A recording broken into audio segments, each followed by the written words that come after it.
All right, let's dive right into this explainer because we have got a fascinating diplomatic exchange to unpack today, one that really pulls the curtain back on some massive shifts in global geopolitics.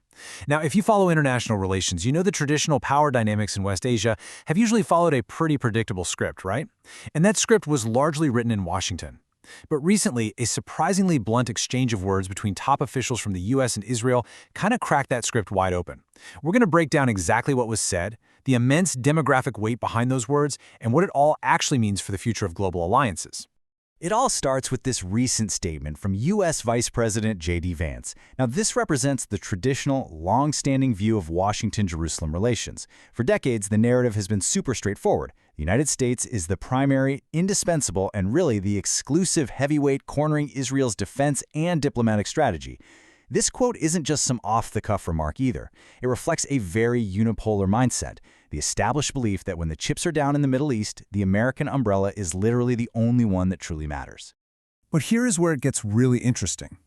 Israeli Prime Minister Benjamin Netanyahu pushed back almost immediately, and it was a surprising pivot. He didn't just disagree with the premise that America is their only powerful ally. He specifically looked entirely away from the West to make his point. By stating that Israel has the tremendous support of India, Netanyahu sent a very public, highly calculated message. He's essentially reminding Washington that, hey, Israel has other massive, globally significant friends in its corner. And we really need to pause on the sheer scale of this number, 1.4 billion. Netanyahu deliberately highlighted the demographic and strategic weight of India to counter Vance's claim. I mean, he didn't just mention another nation, he invoked one of the absolute largest populations on the planet. And that is absolutely no accident. Throwing around a number like 1.4 billion, that's a flex. It highlights market size, it highlights economic potential, and immense geopolitical gravity. It's basically a way of saying that influence isn't just measured by traditional Western military might anymore, it's also measured by the backing of rising global superpowers. So here's how we're going to break all this down today. 1. The diplomatic spark. 2. U.S. and Israel tensions. 3. India and Israel's bond. 4. The Middle East chessboard. And 5. Shifting global power. Let's jump right into part 1, the diplomatic spark. Look, this back and forth we just talked about, it is absolutely not just political theater. It is a very public disagreement over who actually holds influence and power in modern alliances. Normally, allies with this level of historical closeness, they keep their disputes strictly behind closed doors.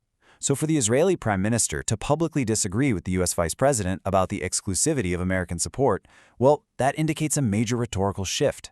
It tells us that Israel is actively trying to rewrite the narrative of its own dependency by showcasing a diversified portfolio of powerful friends. Okay, moving to part 2, U.S. and Israel tensions. What we're witnessing is some real friction hitting that traditional model of absolute reliance on the U.S.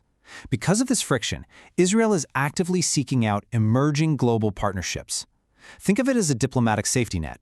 If Washington applies pressure, or honestly if foreign policy priorities in the U.S. just shift over time, Israel wants to ensure it has other heavyweights, like New Delhi, ready to lean on.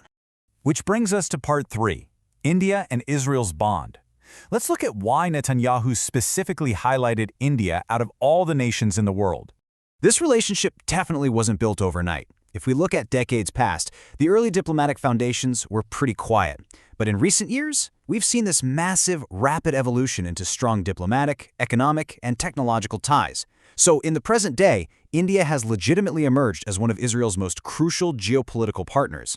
Netanyahu's statement was really just pulling this long-evolving reality out of the background and putting it right into the bright light of public international diplomacy. And this matters so much because India's vast population and their growing global influence provide Israel with leverage that extends far, far beyond the West. When you secure the vocal support of a rising superpower from the global South, it completely changes how you can operate on the world stage. It grants a level of diplomatic legitimacy and strategic depth in Asia that, frankly, traditional Western alliances just cannot provide. Let's look at part 4, the Middle East chessboard. Because, none of these statements happen in a vacuum, right? We have to look at the incredibly complex chessboard right now. There are several overlapping regional crises, forming a bit of a perfect storm. You've got the ongoing Middle East conflict, keeping the entire region highly volatile, but crucially, you also have U.S.-Iran ceasefire discussions happening in the background. And if Washington is talking to Tehran, Jerusalem feels an immediate need to flex its other strategic muscles to ensure its own interests aren't sidelined. Add in Israel's complex strategic position regarding Lebanon, and you have a deeply, deeply complicated backdrop. In high-tension moments like this, nations will broadcast their strongest alliances, both to deter adversaries and to send a wake-up call to their traditional partners. And that leads us to our final section, Part 5, Shifting Global Power. Let's zoom out to the macro level.